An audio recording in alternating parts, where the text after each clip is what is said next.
Welcome back. Now in this video we're going to look at automations. And what we're going to do is to go to the Automations tab. And what you're going to see here is you're going to have a button that says New Automation. Now we can look first at two directions.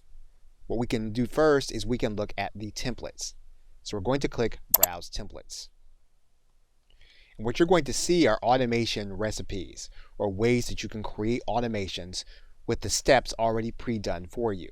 If you're to do something simple, like an evergreen newsletter, you can click Use Template. The automation will then copy, and you'll then have the automation on your desktop. Now it could be that there are steps in that you don't want to have as part of your automation. And so if that's the case, we'll edit the step and we'll delete this event. You'll see then that there are still only two events. We can go inside of another event, we can delete it. We now have one event. So now that we have one form, what we're going to do is we're going to change this to a form that we've already created. And so what we're going to do is we're going to have the individual added to this form. We're going to update the event. We're then going to look at this form. You'll see here that this is a landing page that we have already created.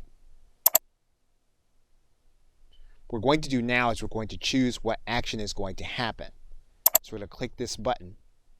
And so what we're going to do is we're going to have the individual added to a specific email sequence. We're going to choose the sequence. We're going to click Add Action. So now we have the individual added to a specific sequence. So we then want to do is to make sure then that we no longer need this evergreen newsletter because we have the individual getting emails that we have already set up in advance. So we can now delete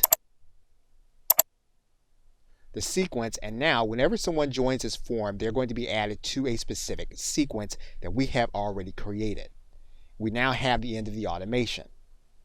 Basically now what we want to do then is we want to turn on the automation, which we can do by clicking on this button to turn on the automation. And so now when the individual signs up through this landing page, they're then going to be added to a specific sequence. Okay, so with that, thanks, and I will see you in another video.